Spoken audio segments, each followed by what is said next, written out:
At nandito na po tayo sa 1 Samuel chapter 14 verse 24. So maganda rin po na since alam naman na po natin yung ending at saka yung mga beginnings ng ating pong pag-aaral. Napaka buti na magbasa po tayo ahead ng ating pong lessons para mas dumami pa yung ating pong mga revelations na makukuha mula po sa salita po ng Panginoon. At napakagandang napakagandang pattern, 'di ba, ng ating pong pag-aaral na yung mga lessons, yung mga chapters na atin pong papag-aralan ay na-advance po natin, 'di ba, ng atin pong o nabasa po natin in advance. So dito sa pinag-aaralan po natin, nakita po natin, patuloy po nating tinitignan yung buhay, yung performance, 'di ba, ng kauna-unahang hari, 'di ba, ng Israel. Walang iba kundi si Saul. So inintroduce po sa atin ng scripture na meron po siyang isang anak na nakipaglaban, 'di ba, sa mga Filisteo, sa katauhan po nitong si Jonathan. At nakita po natin ang pagkakaiba po nila, 'di ba, ng kanya pong ama na si Saul. Itong si Jonathan, grabe lang yung kanyang paghawak, 'di ba, sa mga salita, 'di ba, ng Panginoon. Unlike dito po sa kanyang father na hindi niya masyadong pinangangalagaan ang sinasabi po sa kanya, maging ng lingkod ng Diyos na si Samuel. At makikita po natin yung unti-unti pong pagbagsak ng hari po na ito na itinayo, 'di ba, ng Panginoon. Makikita po natin yung mga cracks, 'di ba, ng kanyang buhay. Bago naman mabasag, 'di ba, yung isang baso, may mga cracks yun 'di ba, bago siya tuluyang magkahiwa-hiwalay. Sa kahit na anumang broken na pieces, may unlike na lang kung talagang isasadya mong basagin. May mga instances na mahuhulog siya tapos hindi siya mababasag, yung isang bagay, tapos magkakaroon siya ng mga cracks.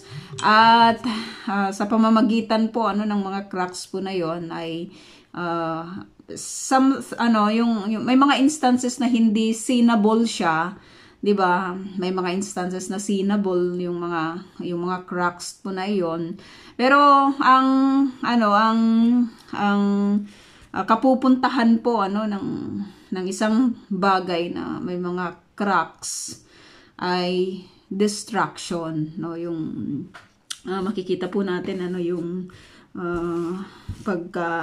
paghihiwa-hiwalay, or yung basag, 'di ba, kung ito man ay baso or kung ito man ay mga tiles, mga ganun ba, 'di ba, may mga cracks. At sa buhay po ng hari po na ito na si Saul, makikita po natin na may mga cracks na siya, 'di ba, sa buhay niya. Papunta na talaga siya sa distraction. So this is really a warning din sa bawat isa po sa atin na kahit tayo po ay itinayo po ng Panginoon, babantayan lang talaga ng bawat isa, 'di ba, na mananampalataya yung kanya pong paglakad, yung kanya pong buhay. Kasi kung hindi, unang-una nakita po natin na dapat pangalagaan po yung salita po ng Panginoon, whatever be yung kinukumand po ng Lord ay dapat pong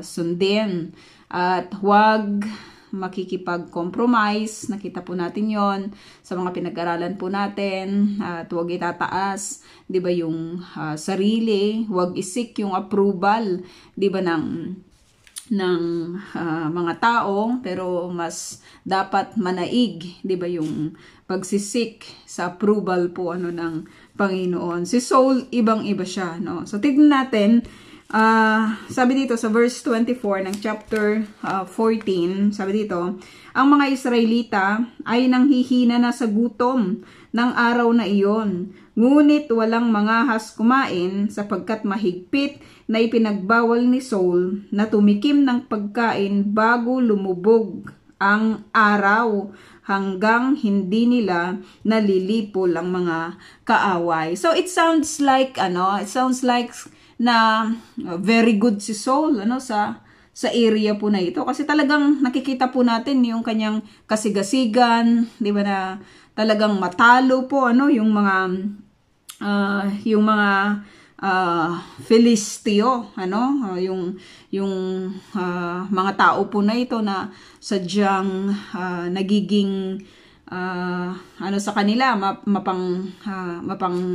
mapang-alipin, 'di ba, yung sumusobra talaga yung pagtrato ng mga Filisteo na ito sa kanila, no? So nakita natin na yung kasigasigan niya na kailangan matalo yung mga yon, no? Kailangan tayo yung magtagumpay. At amaze lang sapagkat kung titignan po natin, ito po ba ay right decision or wrong decision, 'di ba, ng isang hari na katulad po nitong si Saul. So walang kung titignan natin, wala man lang siyang pakikipag-ugnayan sa Panginoon. Magsiset siya ng isang command na kung saan ay magko-cause po ito, 'di ba, ng more na problem doon po sa kanya pong mga doon sa kanyang mga tauhan, sabi niya, huwag kakain, huwag gumawa siya ng isang batas lamang. Pakikipaglaban ito, kapatid, 'di ba? Kung magkaiba kasi yung knowledge, 'di ba, at saka yung wisdom. Yung isang hari na mag-iisip na meron siyang talagang karunungan, hindi siya mag-set ng ganitong command, 'di ba, sa kanya pong mga tauhan sa panahon ng pakikipaglaban. 'Di ba? Sa panahon ng pakikipaglaban, bago sila, makita natin sana, bago sila sumabak sa pakikipaglaban, ginawa po nila itong fasting na ito. Ano po ba yung purpose ng fasting? 'Di ba? Pakikipagniig sa Diyos. Yung talagang you will devote yourself into prayer sa Panginoon, no? Talagang yung oras ng pagkain, 'di ba, ng isang tao ay gagamitin po niya sa pakikipag-usap, sa pananalangin, 'di ba, sa Diyos. Pero wala pong ganung nangyari. Dito po sa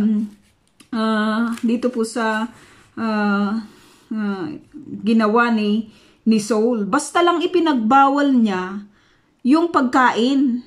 Huwag titikim. Alam mo yun, napaka-abusive na leader, no? Wala naman itong connection sa kanilang spirituality, di ba? Wala namang nakita po natin na did God commanded him na sabihin ito, 'di ba, sa mga tao na wag silang tumikim, 'di ba, ng pagkain. So paano ka makikipaglaban kung ikaw ay gutom na? Kanina, mga kapatid, yung anong tawag doon? Naglinis po ako dito sa taas. Bigla ko na lang naramdaman na talagang nanghihina lang talaga ako. Hindi ko, alam mo yun, yung parang hindi ko maihakbang yung mga paa ko, na talagang hinang-hina ako. Uminom na ako ng tubig. Sabi ko baka bumagsak yung aking sugar, di ba, kasi hindi na ako nag-sugar kaya kumain ako ng matamis, di ba, kumuha ako ng pagkain na matamis, tapos kumain ako ng prutas. wala pa rin. 'Di ba? Wala pa rin talaga eh. Darating ang pangalan nito, darating ang groceries na napaka dami. Sabi ko, paano kaya 'yun, no? Kumbaga talagang hindi ko lang talaga ma-comprehend kung papaano ko 'yun gagawin. Yung feeling ng nanghihina, 'di ba? Hindi naman ako gutom or hindi ko lang po alam kasi kumain naman po ako. Pero there is something siguro sa katawan na talagang chinek ko naman ang blood pressure ko. Okay naman siya. Tapos siguro nga dun sa sugar o kaya sa melak, sa asin. Pero salamat sa Panginoon kasi ang kalakasan naman, 'di ba, ay nasa kanya kahit sa mga panahon na ito. Nanghihina pa rin talaga ako. Parang alam mo yung nangangatog yung tuhod na parang hindi mo talaga siya maihakbang. Pero yung feeling lang I don't know if you already experience it, 'di ba? Pero ito, kung ganun yung feeling nila dahil po sa kanilang gutom, paano sila makikipaglaban? Sabi dito, 'di ba, gutom, sabi dito, nangihina na sa gutom ng araw na yon yung mga Israelita. So, alam mo yun as king. 'Di ba? Dapat gagamitin mo yung isip mo. Nangihina yung mga kawal, nangihina yung mga Israelita. 'Di ba, sa kanilang pakikipaglaban? Sa kapanahunan pa naman yun, hindi naman dipindot, 'di ba, yung mga weapon po nila, or hindi naman dekalabit na katulad sa kapanahunan po ngayon. Talagang pakikipaglaban kung hindi pana, 'di ba, yung mga sword. Yung sword lang talaga yung wala pa nga silang sword actually, 'di ba? Kumbaga sina Saul lang at saka itong si Jonathan yung may sandata. So whatever be yung kanilang siguro kahoy o kaya yung mga bungo, 'di ba, ng mga hayop na kanilang o whatever man yung kanila pong mga ginamit, it is physical, 'di ba? Physical po yung pakikipaglaban. Tapos walang pagkain, 'di ba? Tapos magko-command ka pa na dapat walang kakain. Walang kakain hanggang sa lumubog, 'di ba, yung araw, sabi dito, hanggang malipol yung kanilang mga kaaway, no? Sabi dito, 25, nakarating sila sa isang kagubatan na sagana sa pulot, itong mga Israelita, no? Pagpasok nila rito, nakita nilang umaagos ang pulot, yung honey, ngunit hindi sila tumikim dahil natatakot sila sa sumpa ni Saul, no? Kanina nga yung sabi ko, yung nanghihina ako, ang una ko talagang naisip, kumain ng matamis, di ba? Kumain ng matamis kasi may mga instances din na ganun yung nangyayari din po sa akin. Kakain po ako ng matamis, tapos mariregain, di ba, yung strength, no? Ang hindi ko lang trinay yung asin, no? Kasi pwede naman yata yung asin kasi sabi ng doktor na kung may mga ganon, pwede kang mag-take ka agad, di ba, ng salt, no? Ito, nakakita sila ng honey, di ba, ng pulot pukyutan, no? So whatever na doon sa kabundukan na yon, ito po ay available, no? Kung available siguro yung mga prutas, edi yung prutas po yung nakita nila. Sa kapanahunan po na ito, ang available ay yung honey. At napakaganda rin ng sinasabi ng scriptures, 'di ba, pagdating po sa honey, no? May mga instances na kinumpare po siya, 'di ba, sa salita po ng Panginoon, no? Nakasing tamis siya ng honey, no? Actually si David nagsasabi po na yung salita ng Panginoon ay para siyang pulot pukyutan. Ganun po yung kanyang pagtrato, sa salita po ng Panginoon. Ganun katamis, ganun niya kinumpare, 'di ba, yung salita po ng Panginoon. Si David, kapatid, walang hindi buo yung kanyang mga hinahawakan, 'di ba, na salita po ng Panginoon. Probably yung first five books nitong si Moses lang yung available po sa kanya kasi isusulat pa lang yung Psalms, 'di ba, sa pamamagitan po niya. Pero ganun niya tinitignan yung salita po ng Panginoon. Grabe lang, no? Parang pulot pukyutan, ganun katamis, 'di ba, para sa kanya yung salita ng Panginoon, no? At no doubt, 'di ba, na talagang sasabihin talaga ng Lord na ang taong ito talaga ay talagang malapit, 'di ba, sa kanyang puso, no? So sabi dito, natatakot yung mga Israelita na tumikim man lang, umaagos yung pulot. Sabi dito, ngunit hindi sila tumikim dahil natatakot sila sa sumpa ni Saul, no? Ito yung pinaka minsan mahirap kahit sa buhay po ng mga mananampalataya, na they honor minsan yung commands na sinasabi ng kanila pong mga sabihin na lang natin, ng kanila pong mga leader compared doon po sa salita po ng Panginoon, no? Maraming mga batas ang minsan ginagawa po ng mga so-called leaders sa iglesia, wala naman itong connections sa salita po ng Panginoon.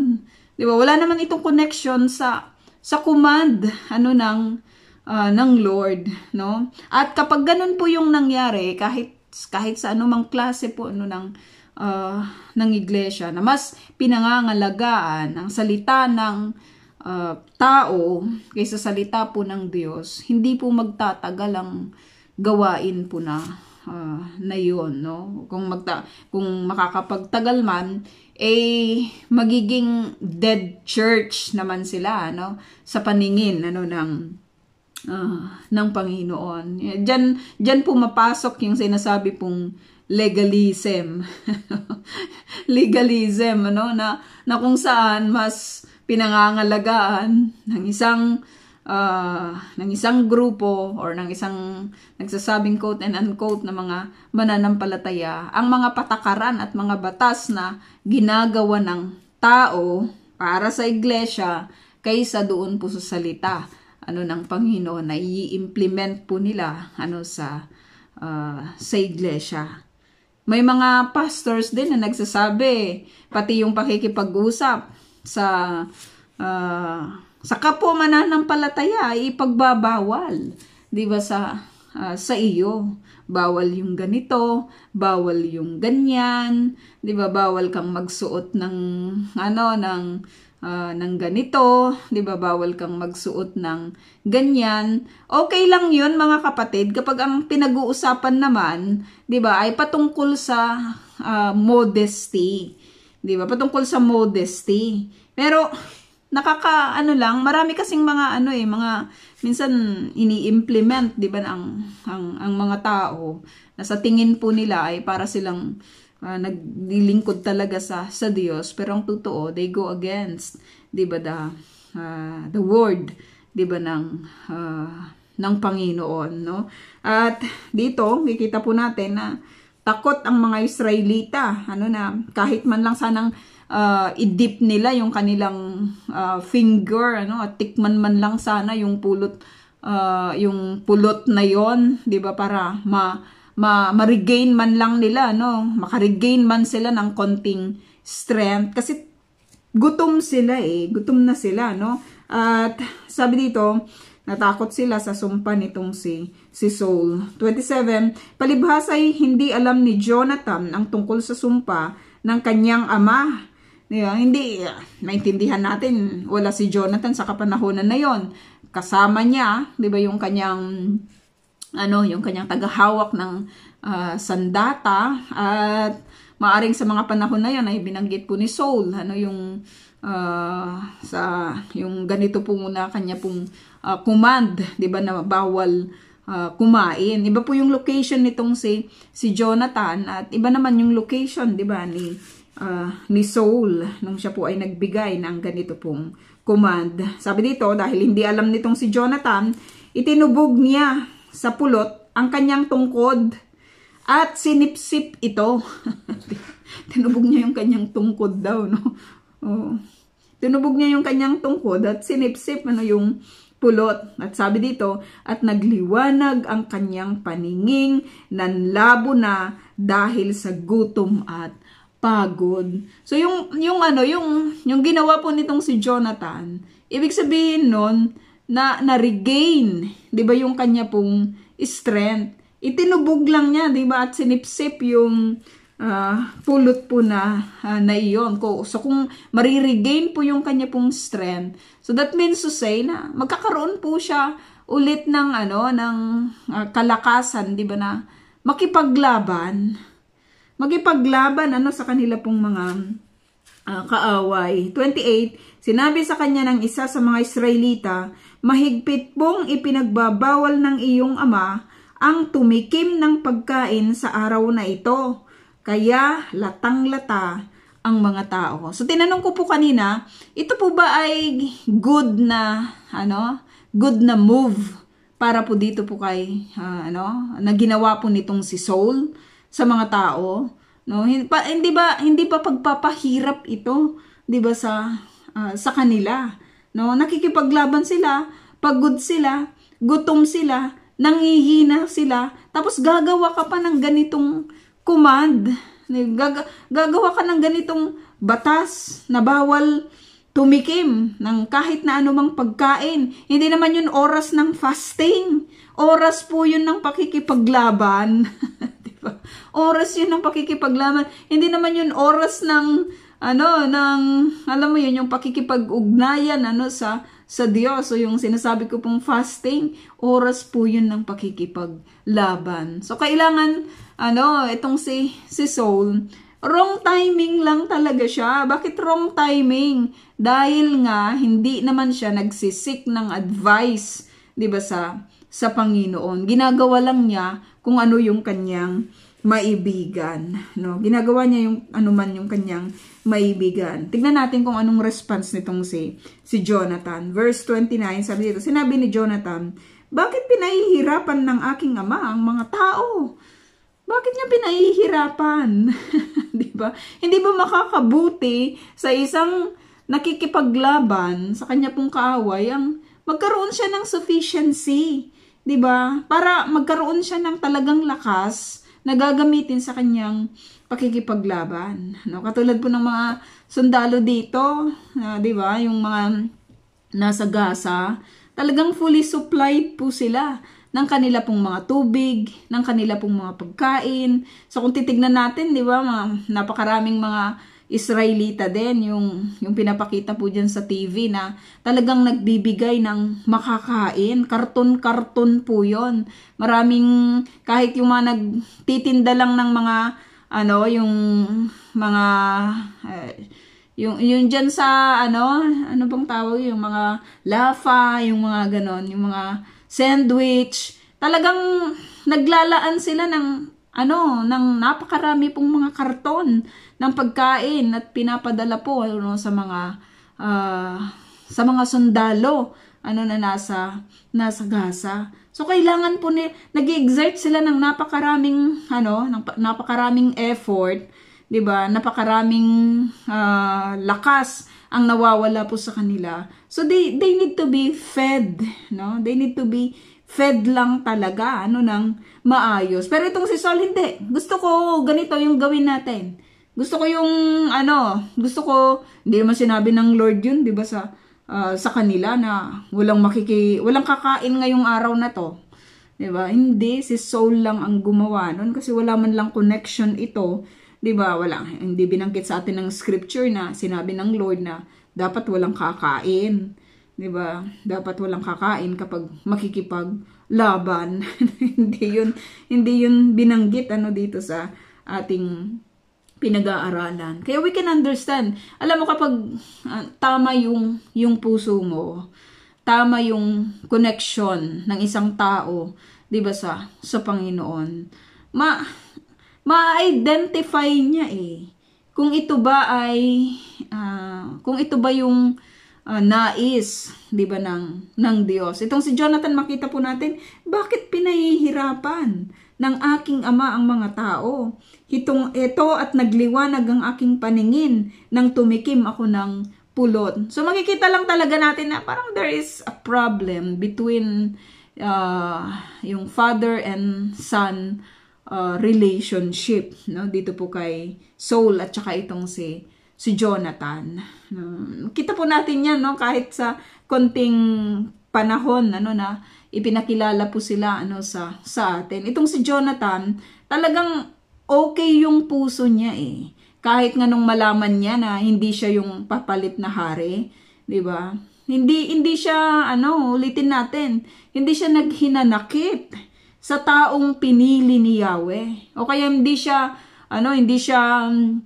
nagalit, 'di ba, sa Diyos kasi naiintindihan niya.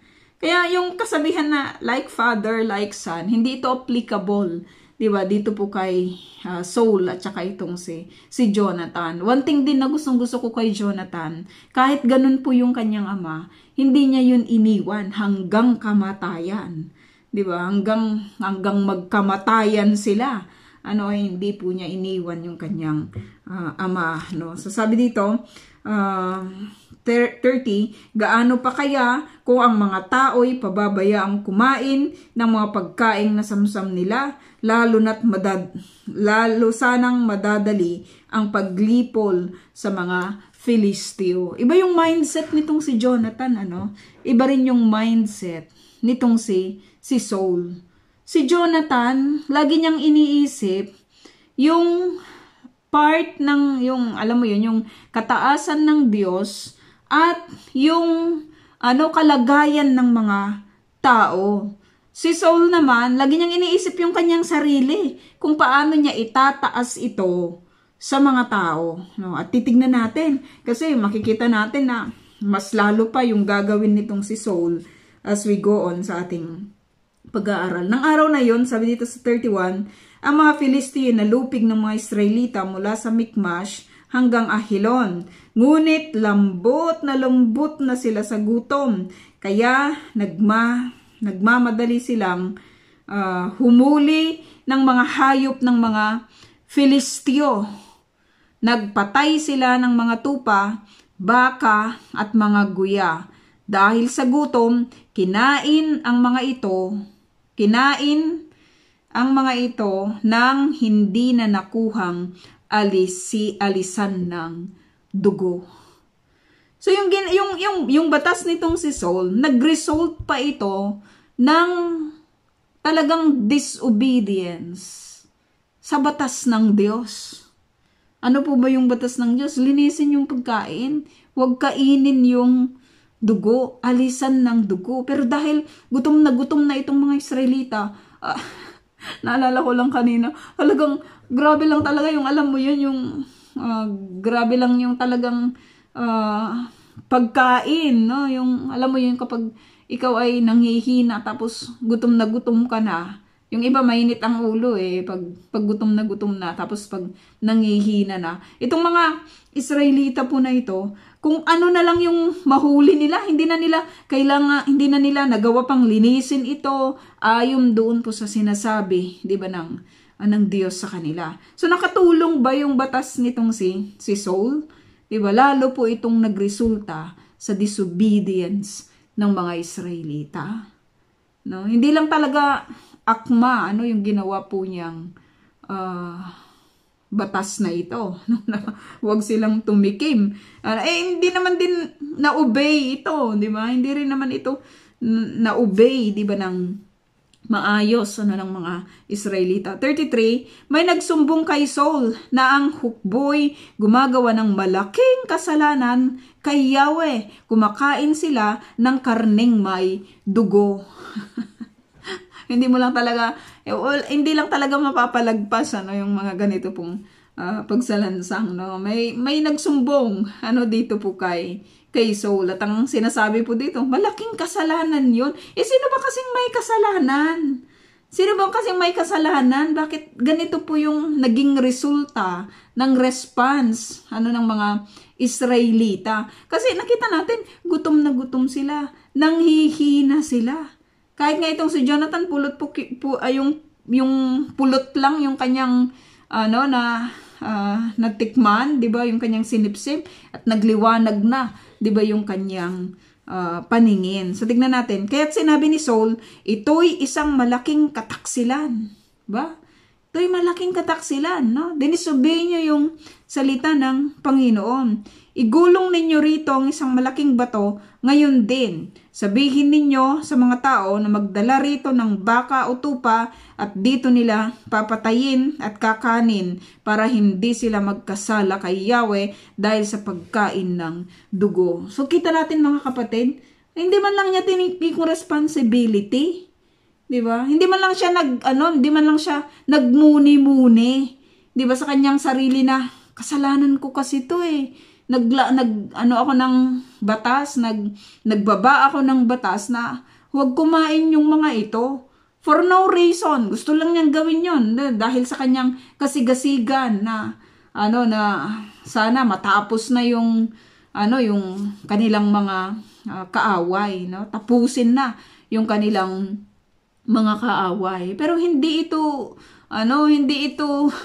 batas na ginawa ng may karunungan. Pinangunahan niya kasi ang Lord, no? Pinangunahan niya. At ngayon, nakita natin na sabi na hindi na nila lilinis yung pagkain, sabi ng nagmarites o yung nagsumbong, 'di ba? Hindi na nila nilinis, kinain na nila pati yung mga karning may dugo pa. At sabi ni Saul, malaki itong kataksilan, no? Hindi man lang niya tinik yung responsibility. I'm so sorry kasi ganito yung aking ipinagawa, 'di ba, sa inyo. Pero sabi niya, malaking pagkakasala yan, no? Sabi dito, ang gawin ninyo ngayon, alam mo, very authoritative. Very authoritative. Sabi niya, kumuha kayo ng mga baka o tupa at dito papatayin, sabi niya, at kakainin para hindi sila magkasala kay Yahweh dahil sa pagkain ng dugo. It looks like he is really working, 'di ba, for God. Pero hindi, mga kapatid.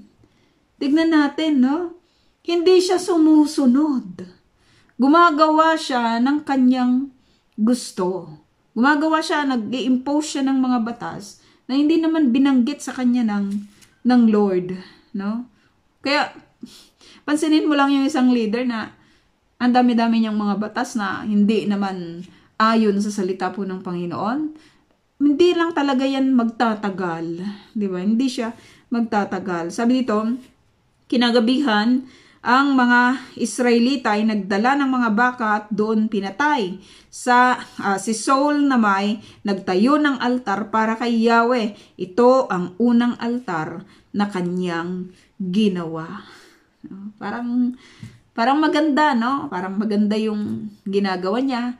Nagtayo siya ng altar, 'di ba, para kay Yahweh. So glory to him, 'di ba? Glory to Saul, naisip niya 'yon, 'di ba? Sinabi ba 'yun ng Lord sa kanya na magtayo ka ng altar, 'di ba? Or kung hindi man sinabi ng Lord, it is really a good move, 'di ba, na talagang i-honor niya yung Lord, 'di ba? At makikita natin kung totoo bang i-honor niya, 'di ba, yung Panginoon, no? Sabi dito, sinabi ni Saul sa kanyang mga tauhan, mamayang gabi lulusubin natin ang mga Filisteo at lilipulin natin sila hanggang sa magumaga, wala tayong ititirang buhay sa kanila. So nakakain na yung mga Israelita ng maayos, 'di ba? Talagang siniguro nitong si Saul na makakain sila, 'di ba, nang naaayon doon po sa nais ng God. So parang okay, no? Okay yung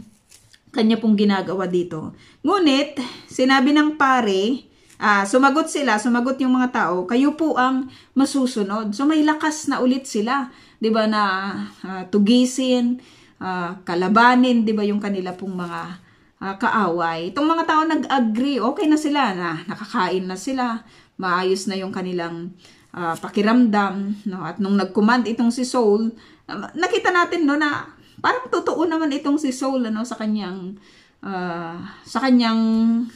nais, no, sa kanyang naisin, 'di ba, na talagang wasakin ang mga Filisteo, no, or yung kanyang mga kaaway, no. Sumagot, ngunit sinabi ng pare, ito nakaka-amaze, sumangguni muna tayo sa Diyos. Sumangguni muna tayo sa Diyos, Haring Saul, no. To this point, sasangguni po sila sa Diyos. I don't know kung bakit ito naisip ng pare, 'di ba, na sumangguni muna tayo sa Diyos. Pero karapatan ng pare po na ito na sabihin, kasi he is working, 'di ba? Ang trabaho po niya ay dapat talagang sumangguni, una sa lahat, 'di ba, sa Panginoon. So nakita natin, mga kapatid, may hindi inililihim ito sa atin ng scriptures, 'di ba, na kapag may mga pagsangguni na ginagawa kay Yahweh, sinusulat po 'yun sa atin, 'di ba? Ini-inform lang talaga tayo, na sa mga ganito pong mga instances. At kapag walang mga ganitong mga binabanggit ng scriptures, ibig sabihin, 'di ba, na itong si Saul ay talagang siya lang yung gumagawa, 'di ba, ng kanyang nais na gawin. 37, sabi dito, sumangguni nga si Saul sa Diyos, no? At ano yung mangyayari, tingnan natin. Lulusubin po ba namin ang mga Filisteo? So yun po yung kanyang nais, 'di ba, na lusubin. Pero mag-a-agree ba ang Diyos sa kanya?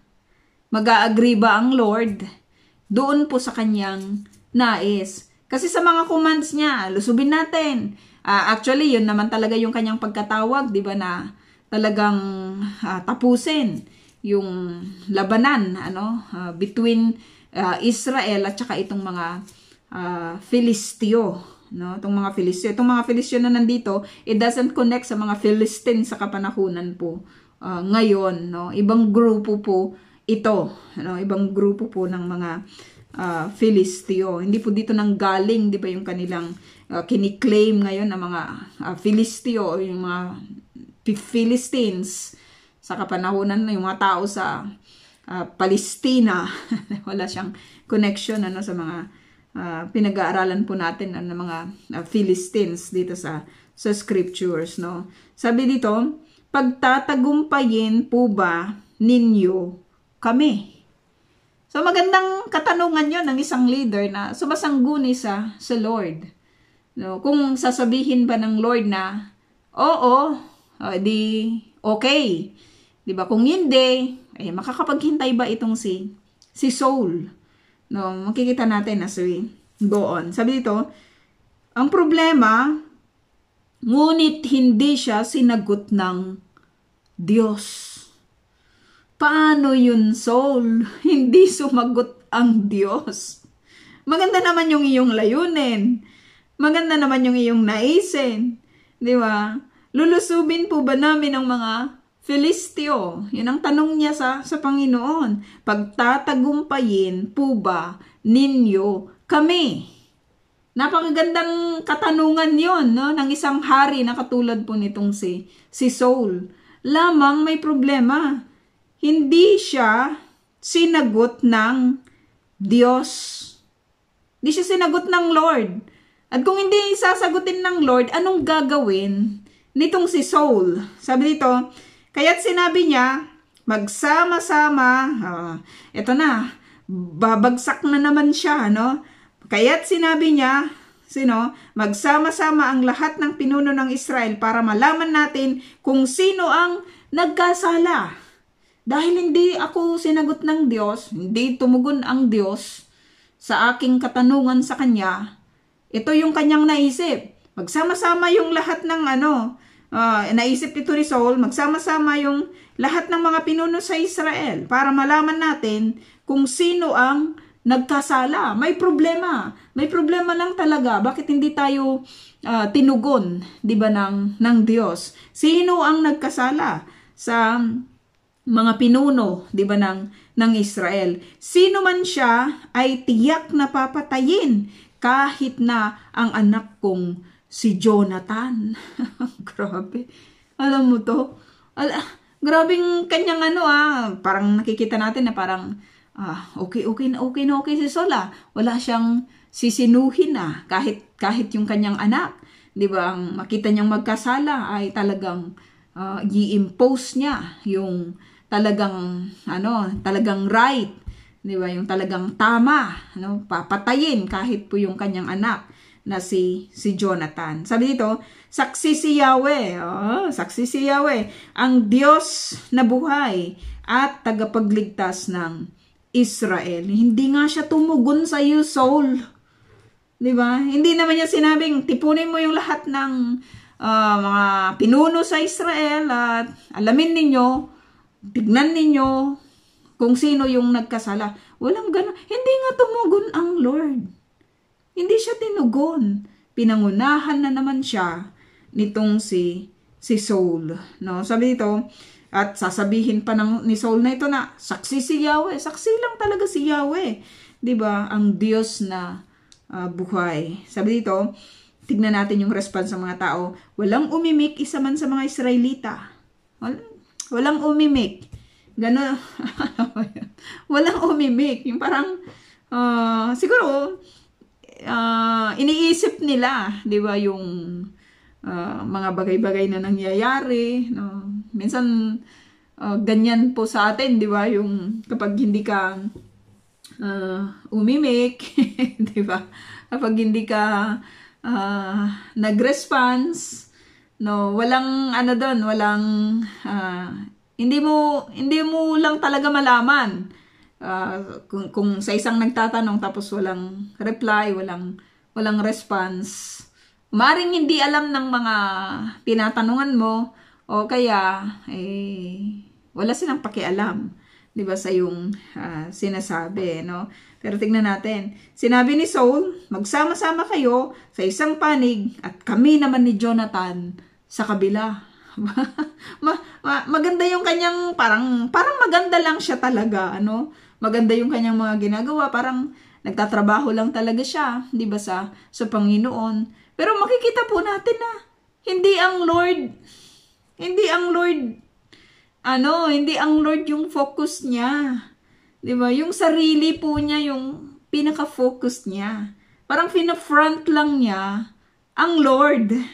Pero ang totoo, hindi. Yung sarili po niya yung kanyang itinataas. Sumagot ang mga tao dito, no? Sumagot ang mga tao, kayo po ang masusunod. Yan naman ang gusto nyo Di kayo po yung masusunod. Kayong hari, kayo po yung masusunod. No? Kayo po yung masusunod.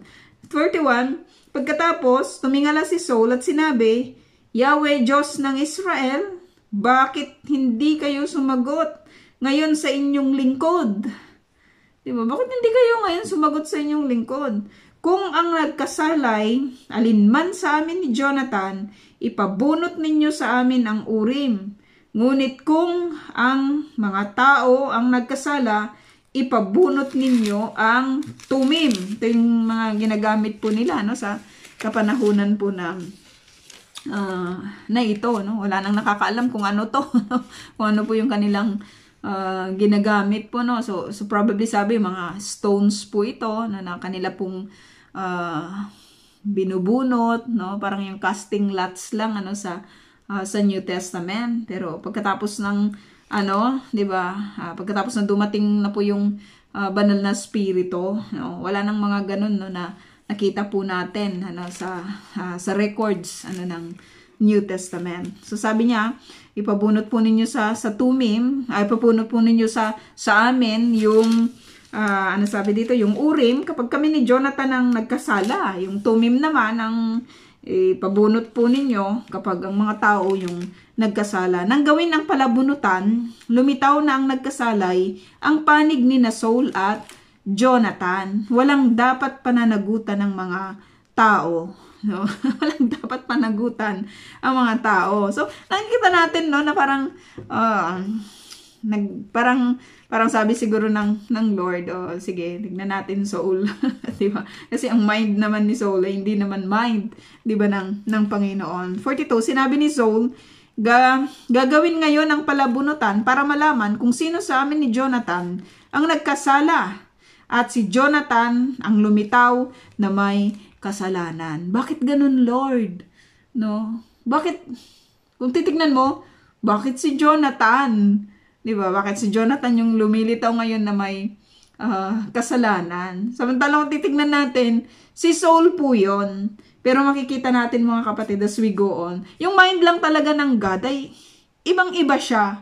Kasi sa gagawin po na ito, i-reveal po sa lahat at maging dito po kay Saul yung kanya pong pagkakasala.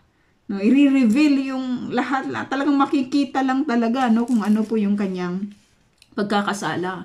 Walang kasalanan po itong si Jonathan, pero dahil po sa pangyayari po na ito, makikita po, 'di ba, ng lahat yung pagkakasala po nitong si Saul. Anong sabi ni Saul? Kung sino yung nagkasala, papatayin.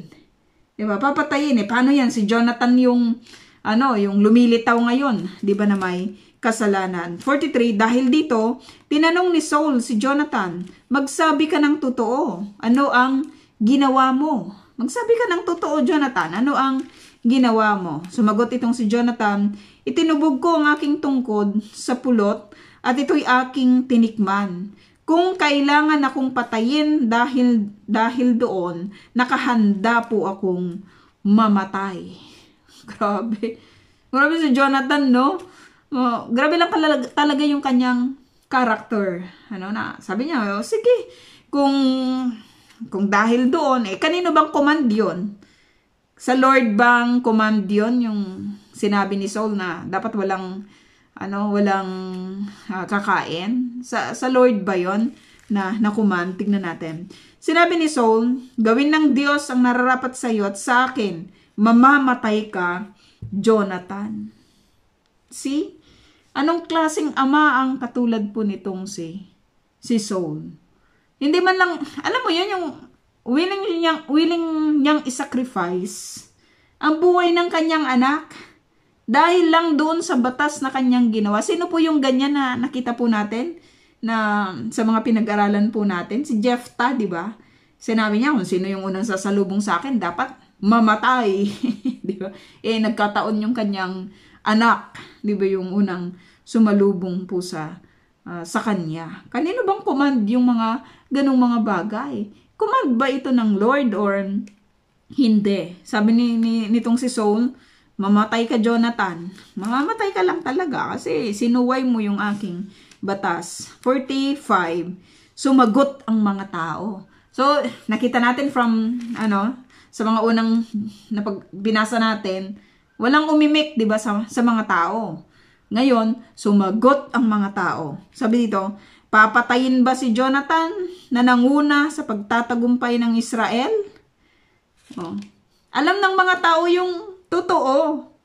Hindi si Saul ang nangunguna, 'di ba? Sa pagtatagumpay ng Israel. Si Jonathan 'yun. Alam po 'yun ng mga tao. Pero anong sinasabi ni Saul sa mga tao? Si Saul ang bida. 'Di ba? Si Saul ang ganito, si Saul ang ganyan. Grabe lang yung pagtataas niya. 'Di ba, sa kanya pong sarili. Sino yung nanguna? Si Jonathan, yung kanyang anak. Ano naman ang mawawala dito po kay Saul? Kung sasabihin niya yung anak ko yung nanguna, 'di ba? Sa pagtatagumpay ng Israel sa kanilang pakikipaglaban. Anak niya 'yon. 'Di ba? Pero makita natin na katulad nitong si Herod, na kahit po yung kanyang mga anak parang threat 'yon sa kanyang throne. Kaya may mga pinatay po siya, kahit asawa niya, 'di ba? Pinatay po niya kasi sa takot niya na agawin sa kanya, 'di ba, yung trono. At makita po natin 'yan, 'di ba, nung inanoint ng Lord si David. Talagang itong si Saul, gusto niyang patayin, 'di ba, itong si David.